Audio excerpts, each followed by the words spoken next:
साईश्वराय विद्महे सत्यदेवाय धीमहि तन्नः सर्वः प्रचोदयात्.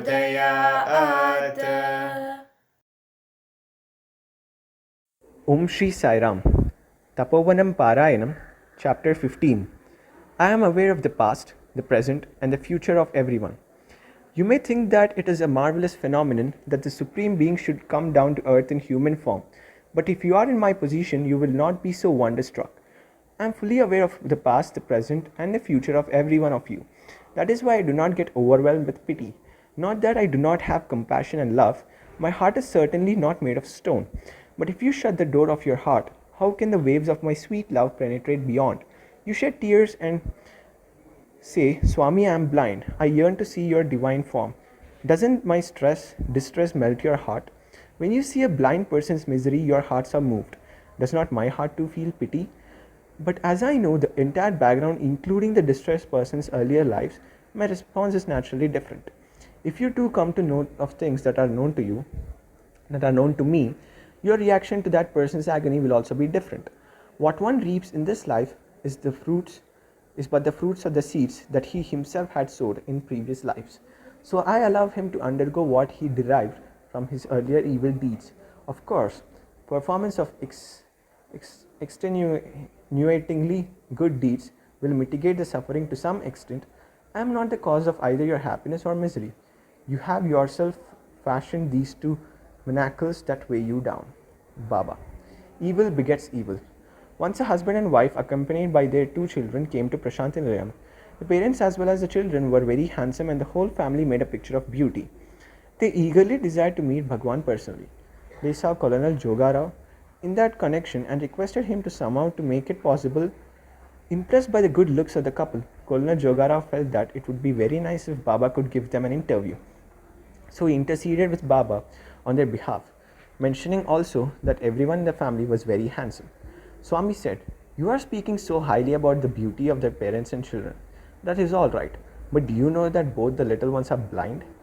Colonel Jogarao was taken aback. Swami had not seen the family yet. Jogarao himself did not notice and could not imagine that the 2 lovely children were sightless. When he met these people again, he inquired about their children's lack of eyesight. He was distressed when he was told the ugly truth. The lady once again entreated Colonel Jogarao to plead on their behalf with Swami to bless her children with sight. Moved by their pleasant manner, Jogarao raised the matter once again with Swami. He got no reply. The next day, Swami came out of his place with the day's newspaper in hand. He gave it to Colonel Jogarao and asked him to read a particular item. The item refers to a news story. In Bukkapatnam, 2 children's eyes were blinded by their stepmother. After reading this shocking news, Colonel Jogarao stared at Swami. "What would you do if you were to deal with this incident?" asked Swami. Colonel Jogarao answered instantly, I will turn the heartless mother blind." The Swami softly told him, "But God does not do so. On the other hand, He makes her children blind. As for these 2 little ones, leave them to me. They will certainly be happy. But what about their mother?" Baba moved away from the place, leaving Colonel Jogarao stunned. This brief conversation was all that happened. But Colonel Jogarao realized in his mind that the puzzle of a universal mystery had been unraveled in a flash. What had he asked of Swami in favor of the couple? What did Swami mean by drawing his notice to the day's news item? And what is the profound significance of Swami's conversation with him? Evidently, Swami did not wish to reveal anything directly to the unfortunate mother and add to her mental anguish. It all added up to this. Every person would have to suffer retribution for the past sins. Bhagwan Sri Satya Sai Baba says, God is just like a postman who takes out of his bag letter after letter and hands each one at the appropriate address. Members in one house read their letter and burst out in joy. Another household suffers misery with what it received. As for the postman, he is least concerned with the contents of the letter he delivers. His role is merely to transmit each letter to the correct address. God does the same, picking up the food thrown away then. Accompanied by Swami Karunyananda, Bhagwan Sri Satya Sai Baba once went to Dharmakshetra in Mumbai. He stayed in his apartment on the upper floor while Karunyananda was given a room situated on the ground floor right beneath the Baba's room. Some prominent persons of Mumbai were coming to seek Baba's blessings. The staircase they used was adjoining the ground floor room, and to avoid being disturbed, Karunyananda bolted his door from inside. As he looked out of his window, he saw a very disturbing scene.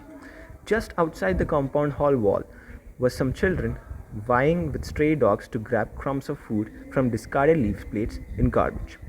The scene filled him with surprise as well as distress. This is the age when God Himself has incarnated on this earth and is moving in flesh and blood among the human beings. What's more, on that very day, He was present right in that very building. Is it not ironical that human beings were to fight with street dogs for snatching a few discarded crumbs of food in garbage? Just as these thoughts passed through his mind, there was a gentle touch on his shoulder. He turned round and found Sri Satya Sai smiling and looking into his eyes. Karunyananda was flustered and said, "Swami, I bolted my door from inside. How could you enter the room?" Baba encountered. "If I want to come in, can both stand in my way? I have come to take you for meals." Then Karunyananda told Baba about what was agitating his mind. "Swami, I am troubled by a small doubt. You are God incarnate and right now present here bodily. And just look there. Behind the wall, children are fighting with street dogs for picking up mean crumbs of food from the garbage. How come, Swami?" Bhagavan explained patiently. They had spent their earlier lives in ease and luxury.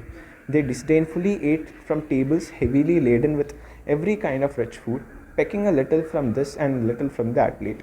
They threw away much more than they ever ate. Contemptuously discarding precious food, in this birth they are picking up what they had earlier so recklessly wasted and consigned to the garbage heap. Subsequently, on the occasion of the World Conference of Sri Satya Sai organizations that took place in Prashantinilayam, Swami Karunyananda addressed the audience. Swami was present on the dais. In his speech, Karunyananda referred to the above incident, causing considerable surprise to all around. In this discourse that followed, Bhagwan Sri Satya Sai Baba clarified, "Two birds are sitting on a branch of a tree. One is eating the tree's fruit, the other is just watching like a mere witness." This incident was mentioned in one of the Upanishads. The inner meaning of this is, the tree is the body, the fruits are the worldly happiness and sorrow, the fruit eater is the soul, the witness is the supreme being, Paramatma. The birds are no doubt appearing as two distinct entities, but actually they are truly the same. The spiritual essence of man is the same as the supreme principle's reflections or shadow vision. In Baba's own words, Paramatma's abhasa rupam is Jivatma. Even so, experiencing happiness and sorrow is a lot of Jivatma. They do not touch Paramatma. Paramatma is only a witness. These words of Bhagwan Baba elaborate the inner meaning of the beautiful Upanishadic parade of two birds on a tree. Ocean of mercy. Despite all that has been stated earlier about past deeds, engendering either retribution or reward of the past life in the present life, it is a fact if Bhagwan wills to shower mercy and compassion, His kindness knows no limits. It is so spontaneous that it is pointless to search for its cause. In this context, it is relevant to refer to what Swami recounted on 4 July 1996. It was a heartwarming tale and moved every single person in the gathering. The boy who spoke here first said Swami hails from Shimla in Himachal Pradesh. His younger brother also is studying in primary school here. About 10 years ago, when I was in Vrindavan, their mother was brought to me on a stretcher all the way from Himachal Pradesh. I told their mother, "These are my children. From now on, you need not worry about them at all." She too gave her word to Swami, "Sai Mata, I am entrusting my sons to you," and she breathed her last. I brought the boys here and enrolled them in primary school. From that day right up to this day, they never shed a tear. Their mother passed away, their father comes but rarely. Everybody left them to Swami's care. After all, Swami himself is looking after them. That is exactly what Sharanagati means, total surrender. I see these boys morning and evening every day and inquire about their welfare. They never experience even for a moment the misery of losing a mother.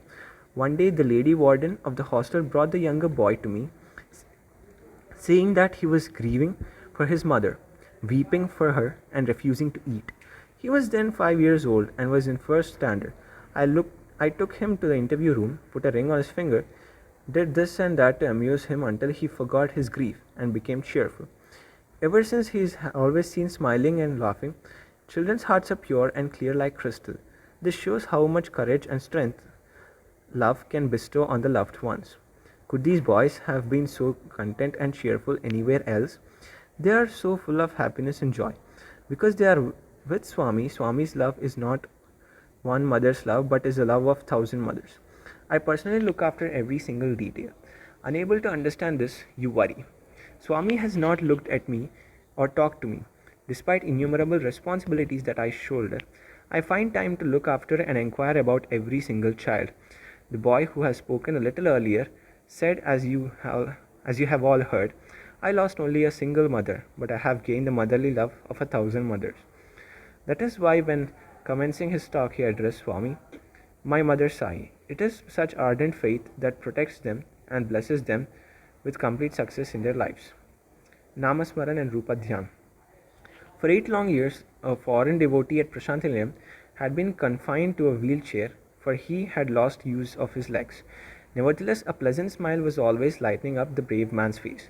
Prior to his affliction, he used to exercise and actively participate in sports and games, but fate forced him into this dependence on the wheelchair. Once several visitors from his native land were sitting together in the audience hall. Swami invited all of them into the interview room.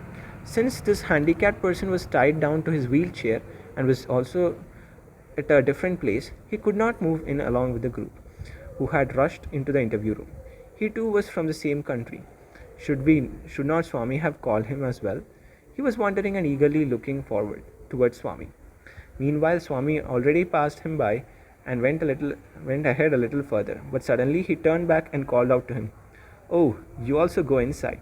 He was thrilled and began propelling his chair towards the room.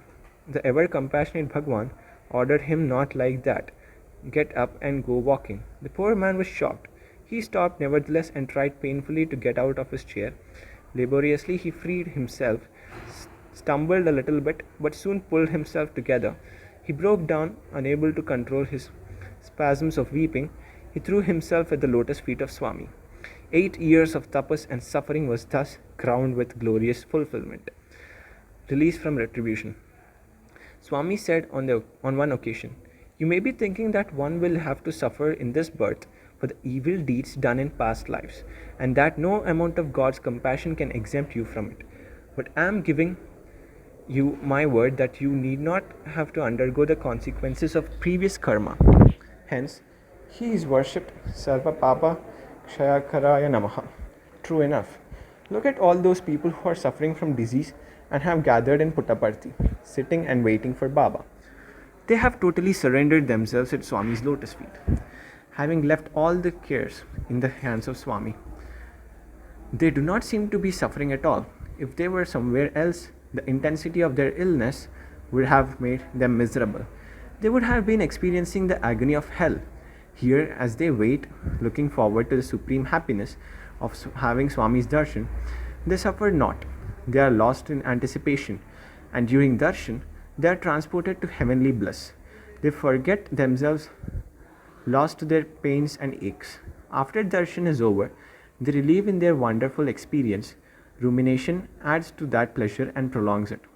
They meditate on the form of Swami, conversing with others, sharing of experiences and recollecting the sweetness of Swami's words, deeds and leelas. Their time literally flies. Then they begin looking forward to the next day's darshan with hope, anticipation, expectation and imagination. Devotees never know passage of hours in Prashantilayam. When do they find time to experience retribution? They are shielded and insulated from suffering and sorrow, just as a patient under anesthesia is protected from pain. The period of suffering retribution passes off smoothly with hearing, Shravan, remembering Smaran, contemplating Manan, meditating Chintan, viewing Darshan, and touching Sparshan. In other words, in filling one's body and soul with Swami, his divinity and glory. Entry into Prashantilayam, both physically and metamorphically, is nothing but paritharam, that is, remedy for and relief from sorrow of every kind. Om Shri Satya Sai ParabrahmaNe Namaha. Shanti Shanti Shantihi. End of chapter 15.